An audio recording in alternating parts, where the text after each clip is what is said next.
Et coucou YouTube. Coucou YouTube, aujourd'hui on se retrouve pour la suite du coup de l'Archon Quest. Enfin, non. Nous avons fini l'Archon Quest, mais malheureusement, comme un idiot, je n'ai pas lu le skin de Heather. Donc on va le lire passionnément, à la folie. Et je suis persuadé que cet alien qui est Heather va nous expliquer qu'au fin de compte, tout n'est qu'illusion. C'est parti. Alors, alors que le ciel et la terre sont créés. Voilà, c'est important, là, hein, vite fait. Il voyagea à travers d'innombrables mondes et des distances infinies en observant tous les types de terrains et contemplant des cieux de différentes couleurs. Donc ça, je présume, c'est le vaisseau.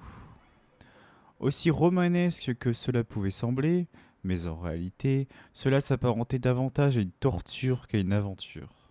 Ah. Il vit aussi une scène comme la suivante.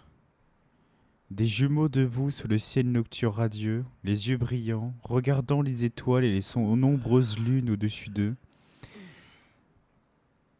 Mais il déconnecta immédiatement son module d'association d'idées. Un ciel aux couleurs pareilles voulait seulement dire que l'atmosphère était impropre à la vie. Après avoir été témoin de tels panoramas des centaines de fois, il n'y avait plus lieu d'être ému. Il ne réveilla pas les deux voyageurs endormis, mais porta plutôt le fardeau d'un exil et d'un périple si long que les nombres avaient perdu tout leur sens. Hein?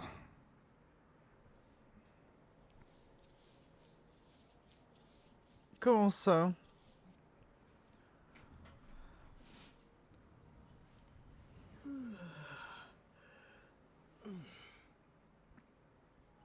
Tu vas pas me dire qu'on parle de Fanès là?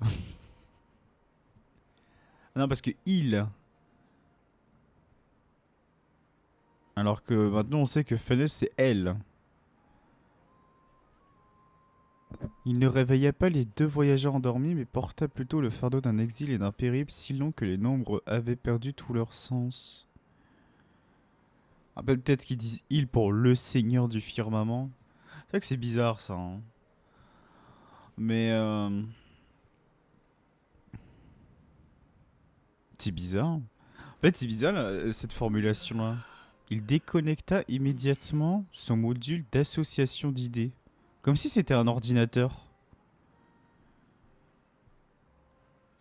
Un ciel aux couleurs pareilles voulait seulement dire que l'atmosphère était impropre à la vie pour avoir été témoin de dépendamment des centaines de fois, il n'y avait plus lieu d'être. Il ne réveilla pas les voyageurs endormis, mais porta plutôt le fardeau d'un exil et d'un périple si lent que les nombres avaient perdu tout leur sens. Tu vois, les nombres avaient perdu tout leur sens.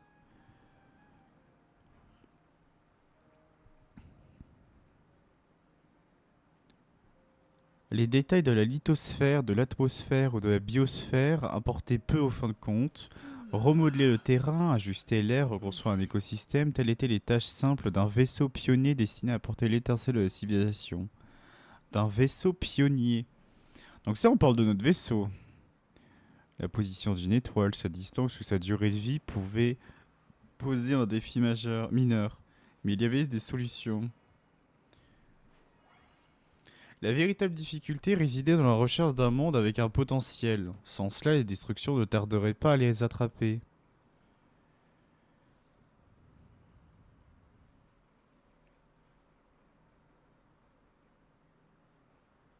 La véritable difficulté résidait à la recherche d'un monde avec un potentiel. Sans cela, les destructions ne tarderaient pas à les attraper. Hein. C'était une affaire insignifiante dans un long voyage. La planète qu'ils avaient passée ne fut jamais une destination, car son étoile était déjà à la fin de sa vie. Ah quoi? Ah, ça veut dire que la planète de Heather Illumine, littéralement, à l'heure actuelle, elle est morte. Sa biosphère et son atmosphère avaient été complètement détruites. Il n'y avait rien d'autre que des masses refroidies de roches en fusion sur la surface. Une supernova avait causé cette tragédie. Ok. Pendant plusieurs semaines ou plusieurs mois, la chaleur et la lumière intense avaient marqué l'ultime éclat de l'étoile.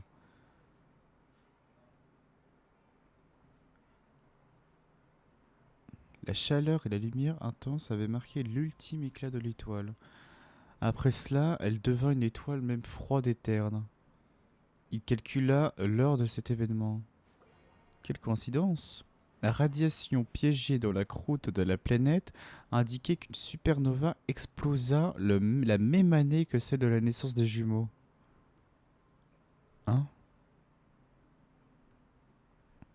Évidemment, ces deux événements n'avaient aucun lien. Personne ne célébrait sa naissance en enterrant un monde entier. Personne n'était assez extravagant, assez cruel pour le faire. Bon alors là, oser mettre que la supernova, elle explosait la même année que la naissance des jumeaux et ensuite dire que les deux événements n'ont aucun lien, c'est du mytho, mais à un point.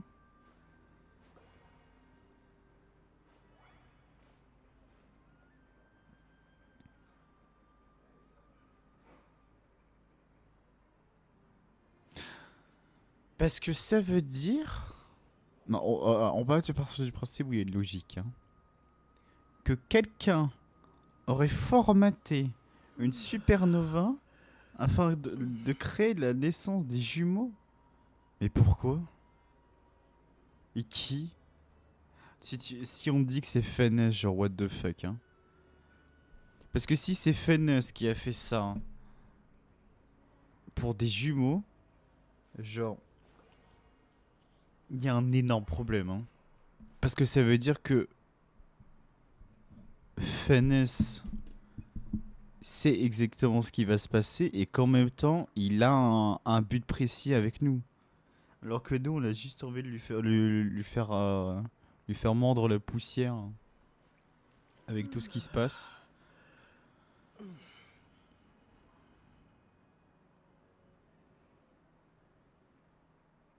Huh.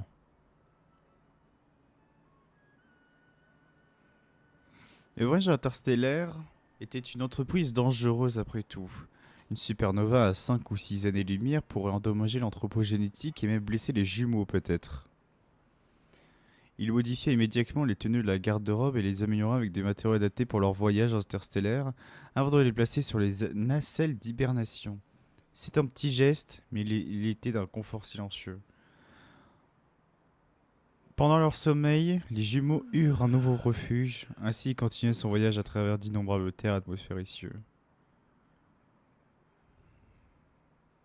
Hmm. Ainsi, il continua son voyage à travers d'innombrables terres, atmosphères et cieux.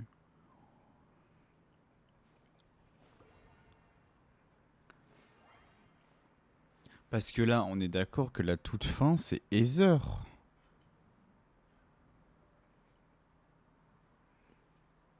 C'est-à-dire que quand il dit il depuis le début, c'est nous. What the fuck? Oh, faut peut-être s'endormir, hein, Heather. Attends, on relit parce que c'est quand même bizarre. Hein. En gros, je trouve que ça a vraiment une importance de fou. Parce que... Parce que j'ai l'impression que quelqu'un ou quelque chose a fait en sorte que... de conditionner la naissance des jumeaux de n'importe quel moyen en modifiant n'importe quelle chose pour qu'ils puissent voyager. Bien qu'à la fin, ce soit le vaisseau en lui-même qui a pris conscience des dangers que du coup ils les ont mis en hibernation. Mais du coup pas au début.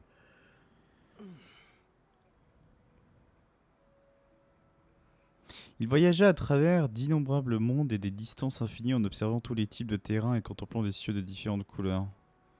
Tu vois par exemple juste cette phrase. Il voyagea à travers d'innombrables mondes et des distances infinies. Est-ce qu'on parle du vaisseau, de Heather ou de quelqu'un d'autre? De Fennes par exemple. Parce que vu qu'on sait que c'est Fennes qui a bougé notre vaisseau, à tout moment, ça peut ça, il est indiqué que celui qui, c'est lui le heal. Aussi romanesque que cela pouvait sembler, mais en réalité, cela s'apparentait davantage à une torture qu'à une aventure. Il vit aussi une scène comme la suivante. Des jumeaux debout sur le ciel nocturne radieux, les yeux brillants, regardant les étoiles et les nombreuses lunes au-dessus d'eux.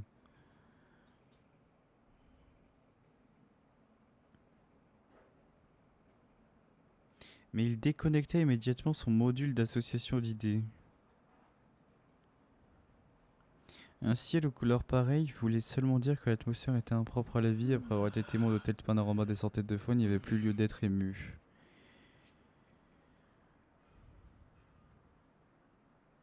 Il ne réveilla pas les deux voyageurs endormis, mais porta plutôt le fardeau d'un exil et d'un périple si long que les nombres avaient perdu tout leur sens. Hmm. Ok. What the fuck? Huh.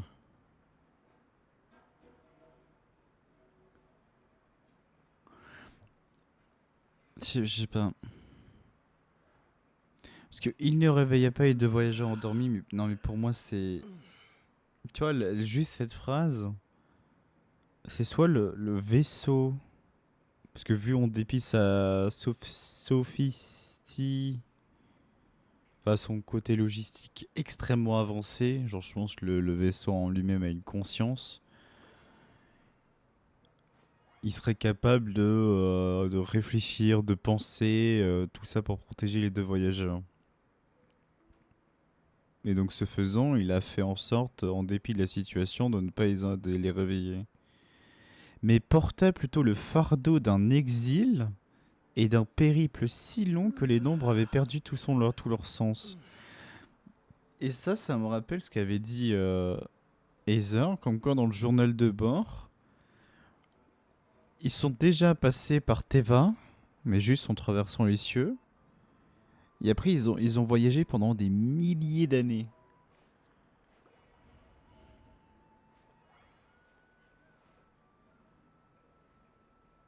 Du coup, c'est peut-être les côtés milliers d'années, ça fait qu'il a perdu les nombres. Mais je sais pas.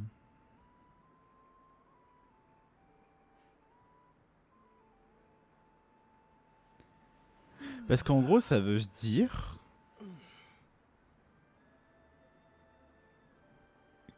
euh, comment dire? Qu'une présence. Parce que je pense pas que ce soit non plus le vaisseau en lui-même qui peut modifier l'atmosphère, etc. Mais qu'une présence protégeant Heather serait capable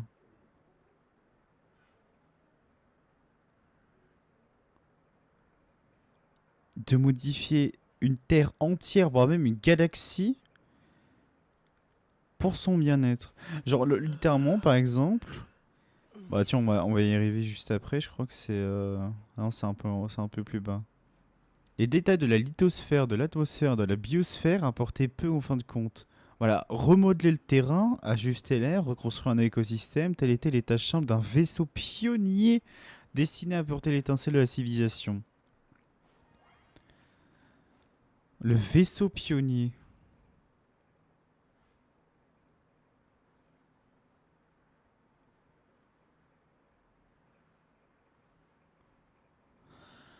C'est.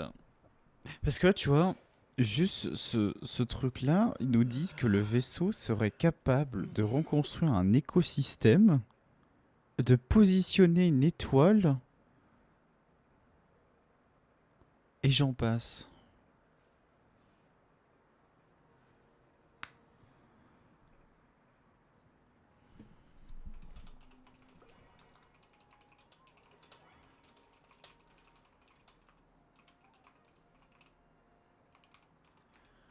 Hop, excusez-moi.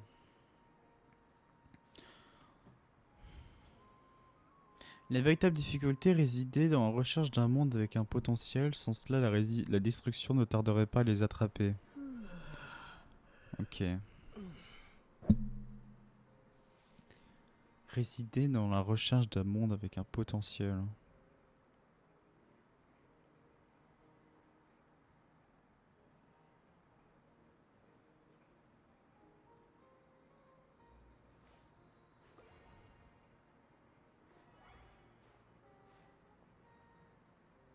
Hmm.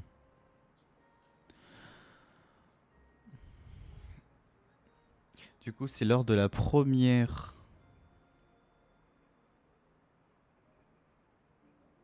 C'est bizarre. En fait, c'est bizarre parce que si.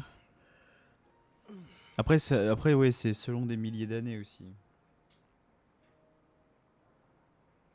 Parce qu'en gros, dans la chronologie en elle-même. Pardon, dans la chronologie en elle-même, genre, si le vaisseau est déjà passé par Teva, mais qu'ils ne se sont pas arrêtés, ça veut dire qu'à ce moment-là, il n'y avait pas de destruction, enfin de destruction de monde ou de je ne sais pas quoi.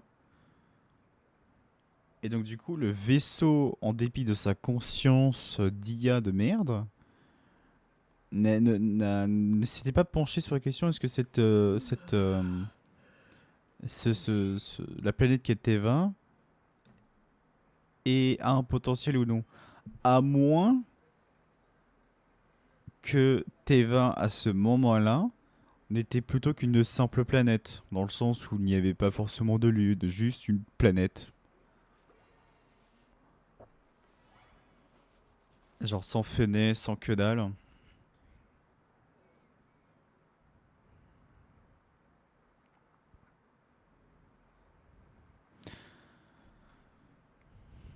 C'était une affaire insignifiante dans un long voyage. La planète qu'ils avaient passée ne fut jamais une destination car son étoile était déjà à la fin de sa vie.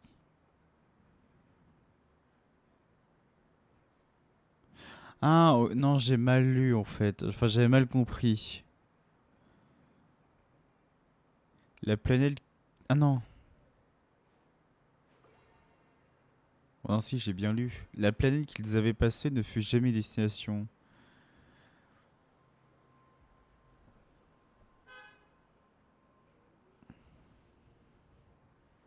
Hmm.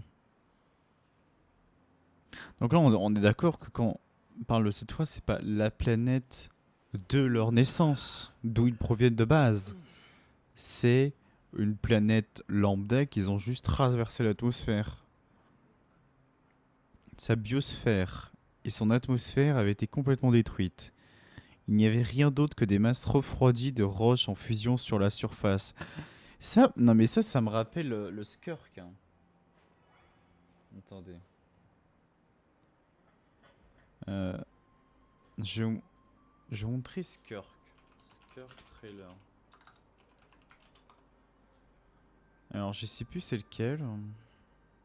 Ça doit être lui, je pense. Euh,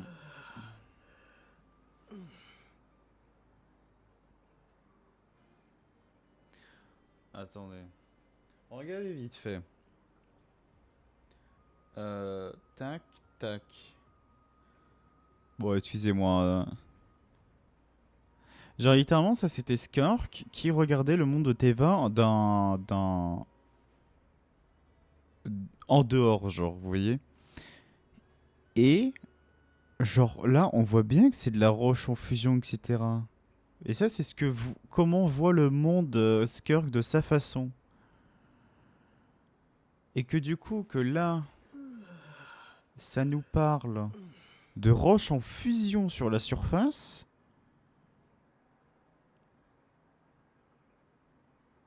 Le Teva, pour moi, ça parle juste de Teva, là, hein. Mais que pour autant, il parle d'une supernova.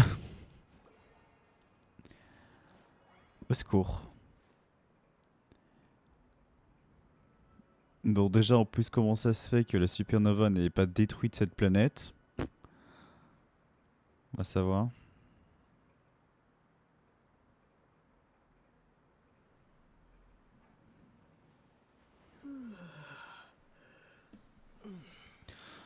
Alors, pendant plusieurs semaines...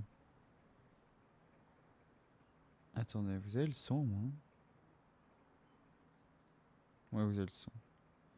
Tac. Pendant plusieurs semaines ou plusieurs mois, la chaleur et la lumière intense avaient marqué l'ultime éclat de l'étoile. Après cela, elle devint une étoile naine, froide et terne.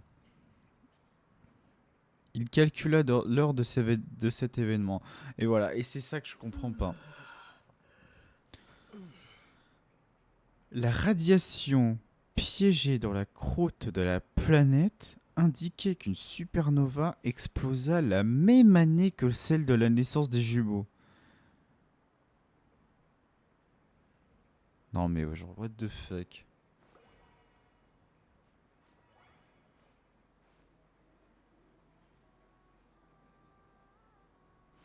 Et c'est ça qui est bizarre. C'est que, en fait, dans ce texte, ça mélange beaucoup le présent et passé.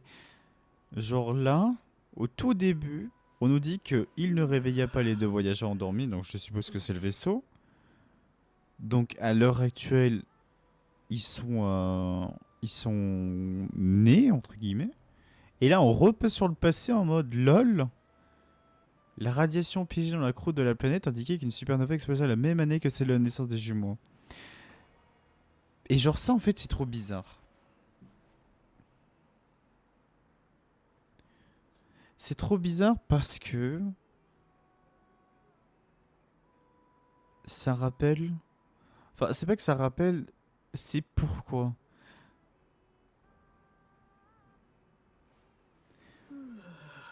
Pourquoi la création des deux jumeaux est si importante que qu'effacer le monde, enfin un monde entier, juste pour deux personnes.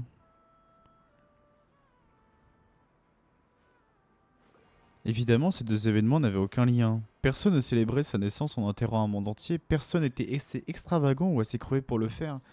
Oui, mais pourquoi ils célébreront leur naissance alors ils se rappellent même plus comment ils sont nés. Et en plus de ça, déjà, ils se rappellent même plus qu'ils avaient passé les cieux de Teva une première fois.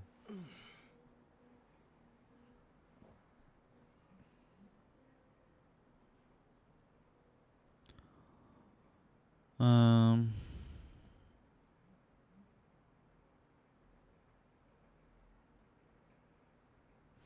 Oh non, mais ça, c'est important de fou. Hein. Supernova et jumeaux, là. Le voyage interstellaire était une entreprise dangereuse, après tout. Une supernova à 5 ou 6 années-lumière pourrait endommager l'anthropogénétique et même blesser les jumeaux.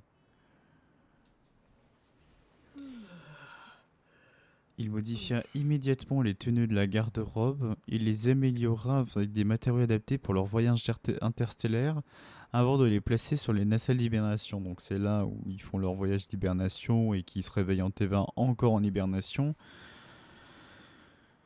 C'était un petit geste, mais il était d'un réconfort silencieux. Pendant leur sommeil, les jumeaux eurent un nouveau refuge. Donc Teva, ainsi il continua son voyage à travers d'innombrables terres, atmosphères et cieux. Et du coup, le il, je pense que c'est Aether. Non, parce que. Je sais pas. Parce que atmosphère, c'est un S. Donc c'est pas uniquement l'atmosphère de T20. C'est-à-dire que ça représente plusieurs atmosphères de plusieurs planètes. Sinon, ils auraient jamais mis un S à cette merde. Parce que d'innombrables terres, bah t'as les terres de Fontaine, t'as les terres de Natlan. Donc ça peut se comprendre. Mais atmosphère. Et qu'en plus, ça fonctionne pas. Parce que si il, c'est le vaisseau, à l'heure actuelle, il n'est pas capable de voyager tout seul. Donc c'est-à-dire tous ces fucking îles, c'est une autre chose. Oh putain.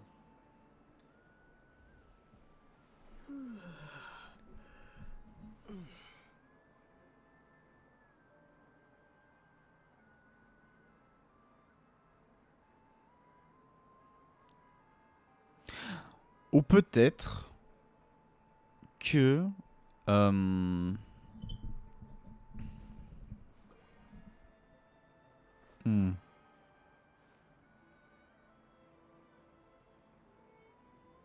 Parce que certes, le vaisseau, il est capoute. Non, attends. Parce que en vrai, faut se dire pourquoi. Thanos aurait déplacé le vaisseau à la Lune. Est-ce que c'est par le vaisseau? Parce qu'il contient. Pour ce qu'il contient à l'intérieur qui peut représenter une menace en Teva? Ou c'est pour la conscience du vaisseau pouvant modifier tout? Genre. Mais ça m'étonnerait. En fait, ça me paraît trop bizarre qu'un vaisseau puisse faire ça, tu vois.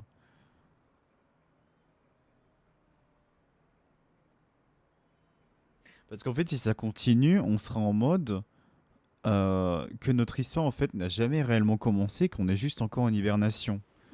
Ça peut littéralement commencer comme ça, hein. Et que du coup, en fait, tout ce que représente notre aventure et autres, en fait, c'est l'aspect de notre rêve qui peut, euh, en quelque sorte, modifier tout le présent. Et c'est pour ça qu'on a un impact autant sur le destin, parce qu'on est les seuls à pouvoir modifier notre propre destin, puisque c'est notre rêve. À tout moment, en fait, ils peuvent nous lancer sur un truc comme ça, et que le fait que du coup on puisse changer l'atmosphère, on puisse ceci, on puisse cela, une sorte de d'IA entre guillemets,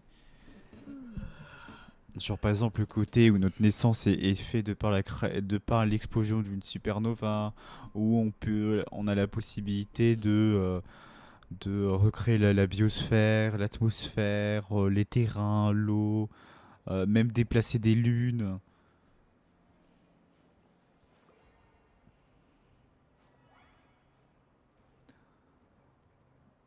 Genre voilà, il y a encore une possibilité, vous savez, un peu comme Sacha dans Pokémon.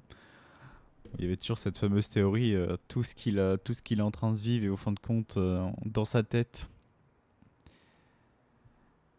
Mais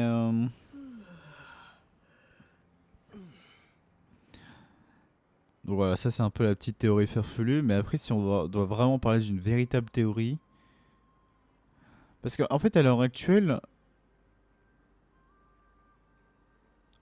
la personne qui est capable de faire ça, donc changer une atmosphère, changer ceci, changer cela, à l'heure actuelle on connaît que Thanos en termes de puissance, qui serait capable, puisque Thanos elle provient d'une autre. Elle provient pas de Teva, quoi, littéralement, donc du coup. Elle aurait été capable de créer des supernovas ou changer une atmosphère et j'en passe. Surtout avec les lunes et tout, ça avait déjà été le fait.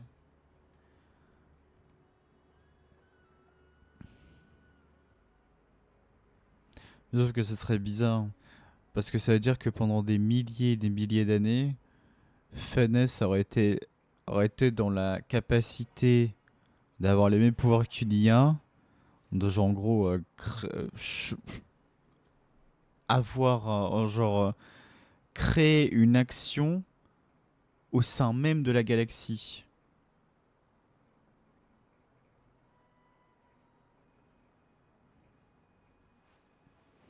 Et puis vous vous rappelez aussi la toute fin de l'Archon Quest, il y avait Colombina et Aether qui regardaient du coup Teva, la planète Terre. Mais sauf qu'au fin de compte, la planète Terre déjà d'une ne ressemblait pas à celle de Skirk. Et qu'en plus de ça, sur toute la galaxie, on nous dit qu'à chaque fois, même Alice, elle nous l'a dit, qu'en dehors des frontières de Teva, il y a les abysses. Sauf que quand on regarde la galaxie qu'ils nous ont montrée, c'était comme si c'était une galaxie de base. Et qu'au fin de compte, on se dit, est-ce que Thanos serait capable, non pas de créer une illusion. Après, je dis Thanos, mais maintenant on peut aussi dire autre chose. Est-ce que Aether ou autre chose ne serait pas capable non pas de créer une illusion que pour Teva, mais créer une illusion sur l'ensemble de la galaxie? Et c'est pour ça que le rêve aussi, il est entre guillemets plausible, même s'il est, allez, il a 2% de chance d'être vrai. C'est genre le subconscient qui fait que il met des choses positives Genre sur ce qu'on peut montrer. J'en suis sûr que ça peut être ça peut être intéressant. Alors, je suis conscient qui veut protéger entre guillemets le côté conscient de la chose en mode ne jamais trop montrer de gens morts ou ne jamais montrer X choses afin de garder l'état mental en fait de la personne quoi en quelque sorte.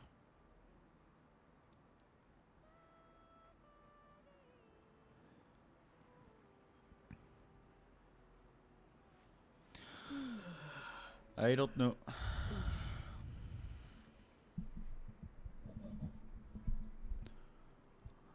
Ouais, c'est bizarre, hein. Parce qu'il modifia immédiatement les tenues de la garde-robe et les améliora avec des matériaux adaptés pour leur voyage. Donc, tu vois, il modifia. Ça, il modifia, c'est le vaisseau, hein. Mais le simple fait qu'un vaisseau pionnier serait capable de faire ce que Fanès peut faire, peut-être c'est pour ça hein, que pour Fanès ça représente un danger pour Teva qu'il l'ait mis sur la Lune. Mais du coup, pourquoi l'a-t-il mis sur la Lune et ne l'a pas détruit lui-même? Est-ce c'était impossible ou est-ce parce qu'il y avait une autre raison derrière? Je sais pas, c'est tellement. Et puis cette supernova, genre, oui, ça n'a aucun lien. Lol, la supernova explosait la même année que celle de la naissance des jumeaux, mais on va vous dire ça comme ça.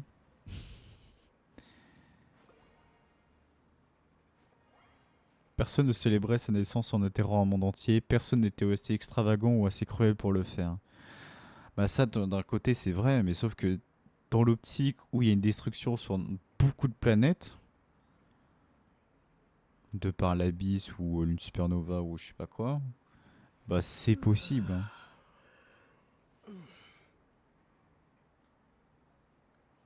C'est tout à fait possible.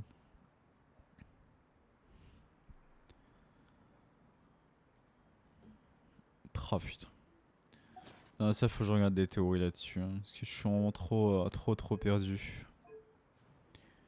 C'est vrai que j'ai jamais lu ça, les trucs d'histoire là, sur les ailes. Moi je les lirais. Je les lirais région par région. Ok. Donc ouais, c'est juste un petit truc, c'était la petite fleur de Colombina. La fleur de la prière lunaire de Colombina. Une fleur de la prière lunaire offerte par Colombina qui dégage un parfum à la fois pur et éthéré, semblable à celle que vous aviez vue dans le hall d'Argent Lune. Elle ravive le souvenir d'une histoire maintes fois racontée et annonce le début d'un nouveau chapitre. Cette fois-ci, elle ne perdra plus jamais ses couleurs. Oh.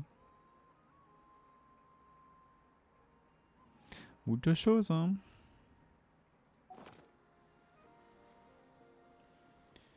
Ok, ok. Écoute, j'espère que t'as aimé YouTube.